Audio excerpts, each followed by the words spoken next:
Hello, hello, and welcome to another episode of A Ball and a Chance. I'm your host, Angela Lewis, and I am so excited to be talking to Marissa Moyer today. Marissa is an imposter syndrome expert, speaker, and founder of the High Potential Movement. After overcoming severe imposter syndrome during her own 10-year corporate career, she has now helped hundreds of ambitious professionals build the confidence, communication skills, and personal power they need to become more visible, respected, and influential at work. I know a lot of people struggle with imposter syndrome. You're going to get some answers on how to handle that today.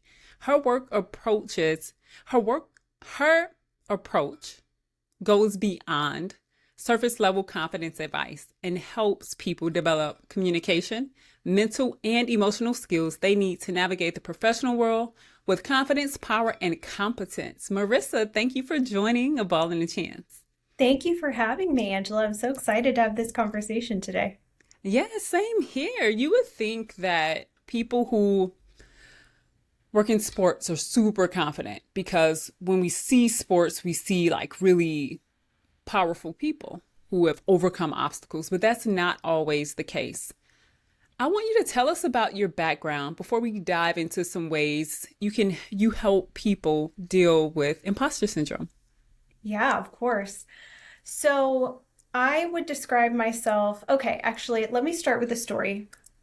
When I was in the third grade, I was out playing during recess and I was playing keep away on the slide. So me and all my little girlfriends were at the top of the slide and the boys were trying to climb up the bottom of the slide.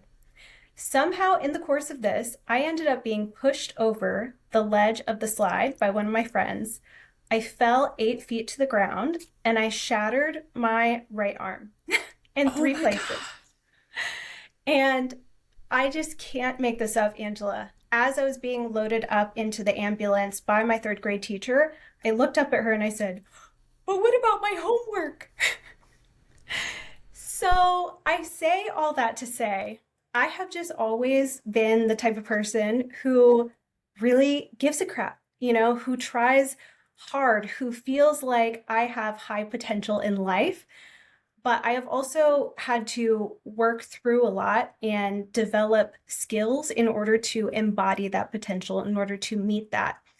And I feel like this is something that so many other people struggle with, limiting identities, um, habitual behaviors and thought patterns that we have, low confidence, self doubt, anxiety, all of the things. So, in terms of my background, I would describe my corporate career. I was always someone who was very high ambition, high enthusiasm, high energy, and high anxiety. So, it really made me a handful to work with. Um, but I was struggling with severe imposter syndrome myself. I was constantly in a place of self-doubt, and I ended up going on this beautiful journey with myself that helped me work through that. And when I got to the other side of that, I was in a position at my job where I was mentoring and developing some of our talent, and I realized I seem to have a way of explaining things that seems to be helping people. So, about 3.5 years ago, I decided to take a leap of faith and spin out on my own and started out from absolute zero on social media, just talking about work anxiety and imposter syndrome and confidence issues at work when you're someone who is very ambitious and cares a lot. And 3.5 years later, it's just been wonderful. I've been able to work with so many people and help them, work through these issues and grow myself as a teacher, as a guide to be able to help people step more into their full potential. So Well, that has to be terrifying one to fall off the slide. That is like everyone's worst nightmare on a slide. So, I yeah, mean, that's pretty intense. yeah, However, it's amazing how those early experiences really shape us and yeah, shape how we view ourselves. yes, And you've been able to use all of your experiences to help others, which is why we're here, right? That's the whole point exactly, of this life, to be able to exactly. help other people. Yeah. On A Ball and a Chance, we talk a lot about the sports industry and people in the sports industry and the different career paths and Mhm. possibilities. I hear over and over again, especially from young women who want to be in sport, they'll say, well, I've never done it before, or I'm afraid that they're going to judge me because I don't know. But they have 10 years of experience doing phenomenal things and they still question themselves. Mhm. What's your advice for people who are making career changes or thinking about another career? How should they approach that if they're apprehensive or feeling like an imposter? Yeah. I know exactly the feeling they are describing. For the longest time, I would not go to the gym because I felt like I didn't know how to navigate the gym. I didn't know how to work the machines. It was like everyone's going to notice. They're going to go, she doesn't belong here. She doesn't know how to work this environment. So I completely understand that feeling. And I would say one of the most profound and important things I've learned over the last few years is that letting go of and evolving identities is such a beautiful and constant part of life. It is absolutely constant. And if you see it that way, if you start to nurture that worldview in yourself, the process is going to be so much easier, so much more beautiful because you won't go into new situations going, oh my God, this is challenging everything I knew about myself. And, I have to be either this or that. I have to be a corporate person or I have to be an athlete. And if I, leave my sport and then I go into corporate, I'm giving up my identity as an athlete. You really don't have to. You are integrating a whole different part of yourself into a new environment. And that's going to be a nuanced situation. There are going to be parts of that that are really beautiful. You're going to be able to bring um, a perspective that's actually not very common in the corporate world. You're going to be able to bring your cute little sports metaphors and, sports like way of thinking into a different environment. Um, Vice versa. If you are switching into the world of sport, there simply are going to be times and situations in which you're going to feel behind the curve and you're not going to know. And you're going to have to allow yourself to experience that. But um, I think that one of the biggest misconceptions that people have about what it means to have a growth mindset is they're always focusing on their weaknesses and not their strengths. So, Marissa, you were saying something that I thought was so profound that I never hear about the integrating of your identities opposed to releasing your identities. A lot of times, as you were saying, as an athlete, you think you have to give up the athlete side of you and then become something new. But that's not really how it works best if you want to thrive and maintain confidence. Will you dive into that more? Yeah, this is something that I have realized over the last several years from my work with people, but also from my work on myself. I think we make the process so much harder when we think that we're, number one, there's this idea that we have of authenticity that we talk about a lot in popular culture. And I think that a lot of us are confusing authenticity with always staying the same. Mm. And that's not what Ooh. it means. Okay, so one of my favorite authors is Dr. Benjamin Hardy, and Mhm. he has a quote about authenticity that is my favorite quote I've ever heard. He said, the most authentic you is the one you most believe in. That is so good. The Benjamin Hardy, one kudos to Benjamin Hardy. He's still. truly, truly. And it really challenges this idea that a lot of us have about authenticity because, a lot of times we think there's like one authentic you and it's buried in a box somewhere deep within yourself and you have to go find it. You have to go dig it out. And I think that view of authenticity also causes a lot of unnecessary shame in people, because we just grow and change throughout life. We just do. And if you think about authenticity in that way, a lot of times people go, I don't even know who I am anymore. I have to remember who I am. I have to get back there to who I am. Mm-hmm. It's like, no, no, no.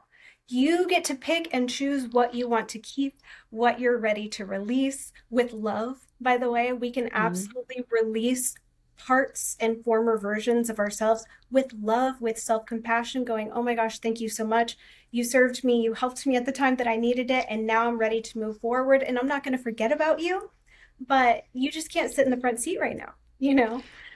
Marissa, that is so good. That is so good. I mean, I think about 3 years ago. what I was doing, who I was, night and day. Like night and day from today in many ways.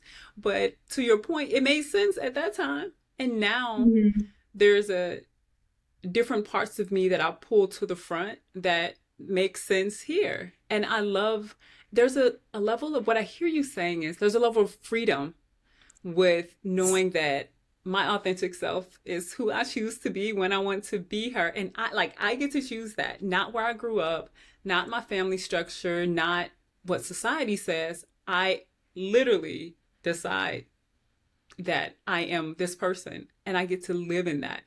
Yes, release yourself. I love to say that. Release yourself from, we put a lot of false barriers and false handcuffs on ourselves. And we go, oh, but I should, I should, I should. And here's the other thing that I've learned. Sometimes we go through a journey with certain aspects of ourselves, and sometimes that journey includes distancing yourself from certain parts for a period. And then you come back to it later after you've grown and changed so much. You go, my God, I actually love this about myself, Mm-hmm. and I do want to keep this. But you had to go through a little healing arc with it first. And Yeah. I have experienced that so many times. So in relation to the question of if you're trying to become an athlete and you haven't been one before, or you're trying to become a corporate person and you've been an athlete, I think you can go into that experience knowing that, yes, the emotional reality, some parts of it are going to feel difficult and you are going to feel behind and you are going to feel out of the loop, but let's allow ourselves to think with nuance. There are beautiful, exciting possibilities out there for you. Um, I was We, watching mhm. the other day, I decided to go back and watch Legally Blonde. I hadn't watched this movie in about 20 years, and I think it came out 25 years ago. And I said, you know what? I'm going to watch Legally Blonde. And there was this beautiful part right near the end of the movie when Elle goes through her crisis and she goes, you know what? I'm just going to go back to LA. I'm just going to stop trying to, I'm going to leave law school and I'm going to stop trying to be something I'm not. And Emmett, the tall, handsome lawyer guy, Luke Wilson, goes, what if you're trying to be something you are? And I just loved that because it just reminded me that when you switch, when you are leveling up to a different version of yourself, it is going to feel uncomfortable, but that doesn't mean that you're not supposed to do it. Oh, so true. So true. One of the things I hear all the time is when I go to these networking events, I don't know what to say because I feel like they're going to know that I'm new to this industry or that I don't know, I don't know how to describe what I'm doing. What advice do you have for people who are in career transition, they're going to networking events, they're shifting industries? How do they position themselves as a non-imposter and be authentic to who they are today? I love that you asked this question because networking used to be one of my biggest fears, Angela. One of my biggest fears. I wanted to be out and about so bad, but I just felt like exactly what you said. I just felt like, but I don't have anything to offer, quote unquote. Mm-hmm. I'm not hiring anyone. I'm not looking for a job. I haven't done anything particularly impressive. What do I have to quote unquote offer in these rooms? And I realized that number one, that's a very transactional way of thinking. When you are trying to figure out, what's the purpose and what am I going to get or what am I going to give, it's unnecessarily transactional. I have found the most effective conversation starter at a networking event to be this very simple question. What's exciting in your life? Ooh, that is so good. What's Oh, exciting in your that life? is so good.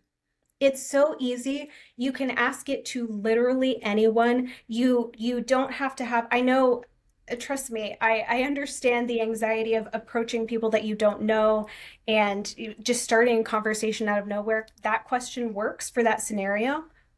All you have to say is what's exciting in your life, and you're giving that person a choice in how they want to respond to you.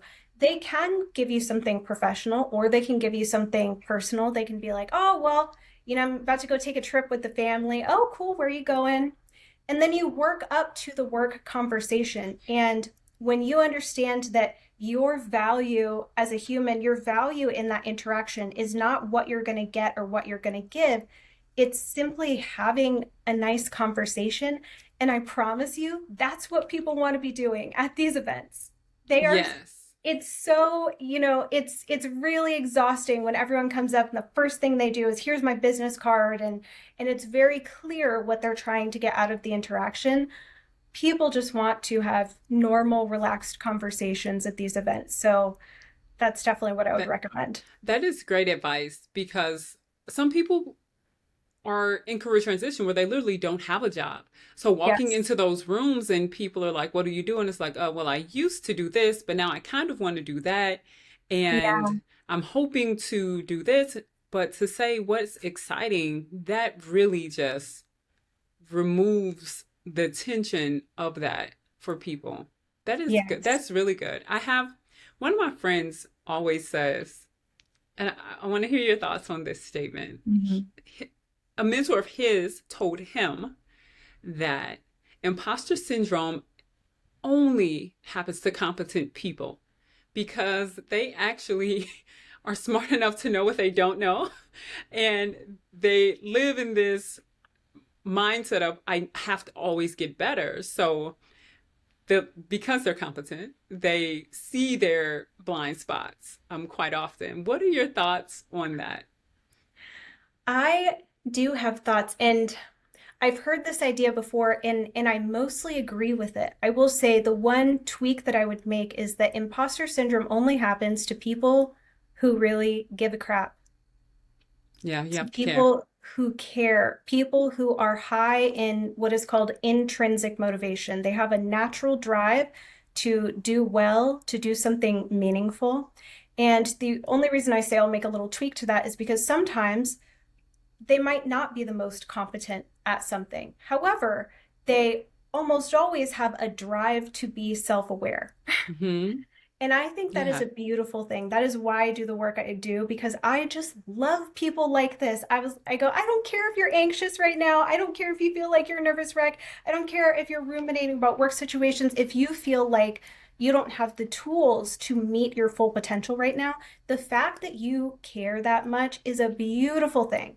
And Hmm. don't ever lose sight of that. So that's my thoughts on that. That intrinsic motivation is a great nuance because it takes Mhm. a desire to be better at whatever you're doing, and it takes a desire to be better for you to be thoughtful and question what's happening.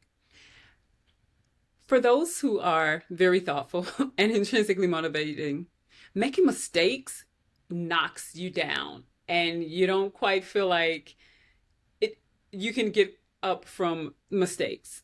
You look back 20 years and you realize, oh, okay, that really wasn't a big deal. But in the moment, it feels so big. How do you help people manage dealing with mistakes because they're inevitable? Yes, this is one of the most common problems that people have. And I always say there are two really big root causes of imposter syndrome. One is that most people struggling with low confidence or imposter syndrome believe that they already have a growth mindset in life, but they do not. They're confused about what that is. And the confusion is exactly what you just said. People who believe they have a growth mindset believe that because they love learning and they value expanding as a person. They're just that type of person who cares, who goes, I want to get better. I care about getting better. And they always focus on their mistakes and their weaknesses because I think a lot of the common narrative around what it means to have a growth mindset is to always grow from your mistakes. Mm. In reality, though, a true growth mindset is more about having a reasonably high tolerance for failure and discomfort. That doesn't mean we love it. That doesn't mean it's fun and that, failure, embarrassment, rejection, discomfort, all of those icky feelings, it doesn't mean that they don't get to us. We're human. It just means that you are able to move through those more quickly and productively than the average person. And you are able to maintain a relatively stable and healthy self concept in the process. When I explain this to a lot of the people that I work with, they go, "Oh, you're right. No, no, no, no. I'm not okay with that. And I don't have a healthy self-concept because we attach ourselves to our failures and go, oh my gosh, I just care so much. I want to improve that. Um, the thing about this is this is really based in a mental emotional habit of self-criticism. Mm-hmm. Yeah. Self-criticism. And And oh, I was just going to say, especially in this day and age where you're judging yourself against everyone all the time. Not you or me personally, but in general, you're looking at someone else achieve the thing per se on Instagram, Snapchat, Twitter, LinkedIn, whatever that someone may want, and then you're judging yourself against that. How do you help people deal with the comparison? yes. So the second root cause of imposter syndrome, perfect lead in, is that most people do not have a strong basis of internal validation. So we all hear this term external validation a lot. We are talking about it a lot. We know that social media causes a lot of comparison, but outside of that, specifically with the people that I work with, there are a lot of ambitious professionals who are constantly comparing themselves to that colleague who's doing really well, that leader who's 10 years ahead of them, feeling, deeply anxious and uncomfortable and less than and deficient around people who are at different places in their life. And I think this happens because in so many ways, we are raised to always evaluate ourselves against a standard or a guidepost that is outside of ourselves. Mm-hmm. And I will be interested to hear your thoughts too about how this relates to sports because I was just thinking before this.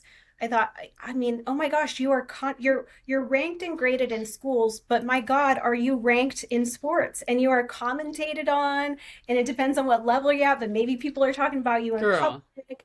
They're constantly evaluating you. The only way that you can survive that with any level of self confidence is to have a strong basis of internal validation. Know what your standards for yourself are so that after you process all of those surface level and appropriate feelings, I mean, if people are, criticizing you in public, it's normal for you to feel something. But what anchor do you have to return to at the end of the day? You know, oh, this is so good. This is so good. This is so good. Because as an athlete, you're literally judged every practice, after every quarter, after every play, like in every game, after every shot. We are, I'm speaking basketball, of course, but athletes of all sports, when you're in between the lines, you're constantly thinking about and expected to respond immediately to what just happened and evaluate yourself. And then your coaches evaluate you and your teammates evaluate you. The pro to that is, if done well, you know how to get better and you move on to the next play. So you don't sit in that. The con to that is when you leave the space of sport, you don't get as much feedback. So you're constantly thinking about how can I get better and always looking to improve upon your performance. The last piece to this is, yeah, it's a constant comparison, and you have to, as you said, integrate another part of your life in a way that says it's okay to learn something new, to grow beyond this. And that makes sense in that area, but it makes no sense over here. I'll give you an example. I, this is my crazy from sport. I would intentionally create situations that are harder than they need to be. For example, I would find like the toughest parking spot to get into just because I wanted the challenge of seeing if I could like get into this parking spot. Or I would take on a really I would just take the longest route to get to a place to see if I could get there faster this way than like I just create challenges. Totally made sense when I was playing sport in coaching. It makes no sense now to like create that level of intensity when I don't have to. So Wow. yeah, it definitely shapes you, conditions you.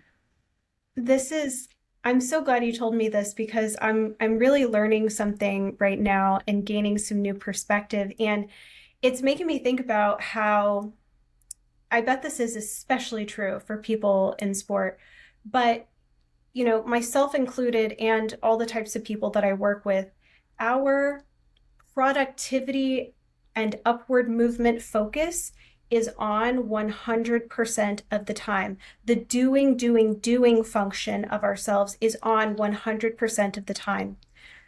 The being focus, as in, can I simply relax right now? Can I simply do something for joy that has no Yep. particular aim, outcome, or goal? Can I allow myself to simply be present without something that I am striving for? We need that function so, so bad. And the problem is that a lot of people don't value that. They don't see the use of it. Hmm. And so they never allow themselves to be in it. But we do need it. We need We it do. deeply because that is where so much of your integration happens. That is where so much of your growth and your connections happen. If you are someone who is always striving to improve as a person, I had a client recently who asked me, she was looking for a new job in her chosen field. And I was kind of talking to her about this. Why don't we try to find something that allows us to just be and just sit and enjoy? And she said, but don't you think that since I don't have this job yet, that I shouldn't be doing anything else because that's just a waste of time and I'm not, like I have to focus on this 100% of the time until I get a job. And I said, I think that's a sure way to burn yourself out before you even get the job. Yeah. Because we form so many connections in our background. We form so many deep mental, emotional insights in that background. This includes whether or not you're doing something physical, because, sport also involves so many mental, emotional, intellectual aspects. So, yeah, what are your thoughts on that? I I had to learn how to slow down. Slowing down is key, but to your point, is not valued. And I think it also depends on the your community of people like that you're around, like who's your not network, but more like your your people. Like who are the people that you talk It's to your the squad, most? your support, Yes. your support Your network. support Yeah. your support network 100%. So I grew up in a family that's very competitive. My brothers played college basketball. All we did was compete. Like from the time I was able to play, you didn't play, you competed. Like you didn't just like you were always trying to win something. And what I learned is that it again made sense when I was playing college. I wouldn't play college ball without my brothers because my soul is not competitive. I will look at the butterflies and the squirrels all day long I'm and the with you. cloud formations, right? That actually brings me a lot. And I will dance. I love to dance before playing basketball. Whimsical. I am very Yes. whimsical in Oh, my soul. And it wasn't until, oh my gosh, I was 36. This was right after COVID. The world shut down. I was doing basketball camps and clinics and yelling and coaching and very intense, like making these girls better to players because mhm. I'm a athlete and they're athlete. Like I was very hard, and the world shut down, and I received this DM to I received this DM about from someone I know who coached basketball in Medellin, Colombia. I mean, in Colombia. And I had a friend who lived in Colombia. Long story short, I went there to do a basketball clinic. And my friend was there, and I met my friend's friends, and they were all just so relaxed, drinking mango juice and joyous, not a stress in the world, living in Airbnbs. They didn't have car notes. They didn't have a washing machine that broke down that they had to fix. None of it. And I said, I want this. Like I can do this. So I moved back to the States, sold everything, moved to Colombia. 2.5 years, life changing. I slowed down. I danced and salsa danced, and I worked remotely. I launched a PR agency, which is how I got into the podcast booking. And I went for long walks with friends, and I went to the cafe and drank coffee at 1 o'clock in the afternoon and met up eating I mean, it was unbelievable. And I come back to the States and I'm like, all right, I will keep the same whimsical, joyous energy. I will not. I will not. And so I had a conversation with my brother, um, to tie a loop on this story. And he's like, yeah, I'm doing this and I'm doing that and I'm doing this. And I was like, yeah, I want none of that. None of it. No. Like I gotta, and not that there's a problem with being high achieving. I'm not saying there's a problem with that. I'm just saying the way my soul is created at the core of who I am, I just want to dance and read books to little kids, right? And the work that I do the work that helps other people have joy. Like if my work brings other people joy and I can regulate my central nervous system while bringing others joy, that's it. There's no title to that. There's no title that um can create that. Like I had to integrate into this to the core of who I am in this moment, and I love Yes. it. Yeah. That experience was meant for you. Oh, I really believe that you were guided to that experience because so something I like to say is I really, and this might rub some people the wrong way, but here's what I mean by it. I really don't think that life is about happiness. I think that life is about expansion. Mm-hmm. And I think in the pursuit of that expansion, you find so, so, so much happiness, the deepest Yes. happiness you'll ever experience. And you will also experience some really hard and difficult times that will stretch you because they challenge your idea of who you are and what is important to you. Mm-hmm. And I just love that you had this chapter of defining what a happy life means Yeah. for you, what a whimsical life means for you. And we just have to, I will say, I think one of the central tenets of what it really means to have a growth mindset is the willingness to be wrong, Yeah. willingness to change your mind about yourself, Yes. Yes. Yes. Oh, that's so good, Marissa. Yes. You about don't what you have to want. be. I'm sorry. I just get excited about that because Yeah. I know it at the core level. Yeah, you can literally become something else tomorrow Yes. in an Yeah. instant. Decide. Yes. Exactly. So that's a beautiful story. Thank you so much. And it's so inspiring. You're Um, welcome. You're and welcome. you're right.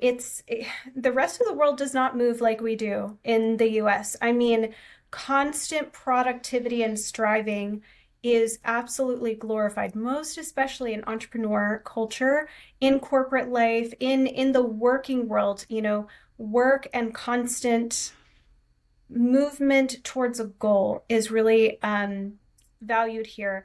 And, you know, we get so rigid about that and think that if we relax for a single second that we're not going to be progressing towards that goal. But sometimes the best thing you can do for yourself is take that step back and allow some things to percolate in there so that when you come back you're actually clear-headed. You're so on point with this. And Marissa, I think one of the challenges is that when you are high achieving, when you're achieving oriented, the high, low, whatever, that's subjective. When you're oriented toward achieving, people cheer you on and it feels good. Yes. And then they ask you to do things. And then you feel really good because you're helping them. And then more people ask you to do more things because you get things done, and then you're helping them again, and so you're a really important person because everyone's asking you to Mhm. do things. This is my life.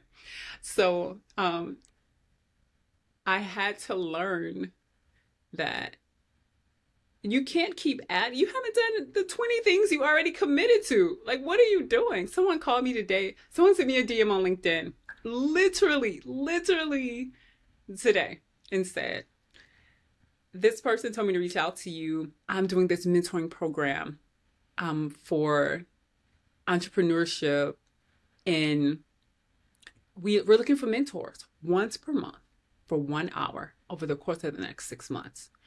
I said, let's hop on a call. Let me learn more. My spirit didn't say yes. So, like, immediately I was like, no. But I wanted to hear more. So we had this great conversation, and it is phenomenal, but it's not for me right now. I said, you know what? I have a friend.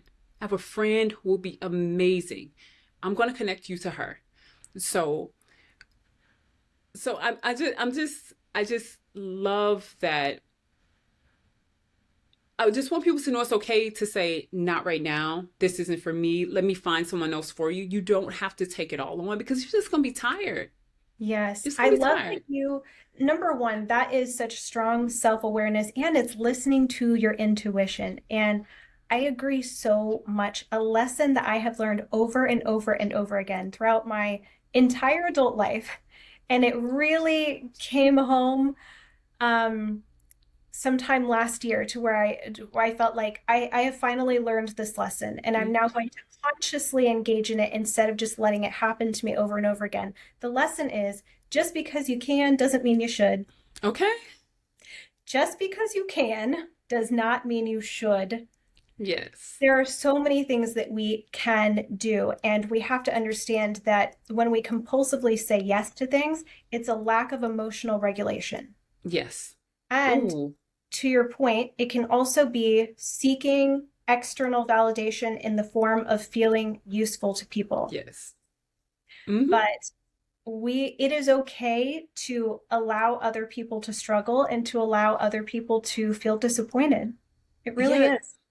let me tell you, it took a breakdown for this to become like me breaking down for this to become so real. I just said yes to Mhm. everyone and everything. Can you do this? Yes. Can you show up? Yes. Can you be on this board? Yes. Can you help out with this nonprofit? Yes, yes, yes. I was like, I actually haven't done anything for myself. I look a hot mess. I'm overweight. Like I have not taken care of myself, but I felt so good helping others until I couldn't help them anymore. And then I was disappointed I couldn't help them. So through Mhm. some therapy, in Colombia. Mhm. I've learned a couple things. Which was its own form of therapy. Oh, it's incredible. Salsa therapy. Love it. Yes, dance Yeah. therapy is real. Yes. Well, So, tell us how you help people. Like when someone comes to you, if I come to you, I'm like, Marissa, there's some things I want to do. I don't know if I'm good enough. Tell us, help people understand your process. If they want to work with you, what does it look mhm. and feel like? Yes, that's a great question. So there are different options. I have created this program that is based on the pillars of helping people gain self-awareness about how they're actually showing up in their life because a lot of times we are doing so many habitual thoughts and behaviors that are completely in conflict with what we are trying to do in life. If I say I want to become a confident person who speaks up more at work, but I'm always saying to people out loud, oh, I'm just so, I'm not good at this, or sorry, I'm not good at explaining things. Sorry, I'm not good at talking like that. I am speaking a limited identity into existence every single day and every single time that I do that. So gaining self-awareness about kind of how you are showing up, because a lot of times we are so close to those thoughts and behaviors, they're so automatic for us that we don't even realize that we're doing them. So self-awareness, then we learn what is actually a true growth mindset and how do I actually employ that in the workplace. Here are a lot of different situations. um, Third, building that pillar of internal validation, built because I think for so many people, and it's understandable. And what I've learned in my work is there's so many different yet valid paths to the same issue of not having any idea how to reference your own standard for yourself. So many of us just never even, we weren't raised in an environment that ever encouraged us to do that. And that's not to rag on our parents or anything. A lot of times, our parents and our families and our teachers and every other adult in our lives are just doing exactly what was taught to them.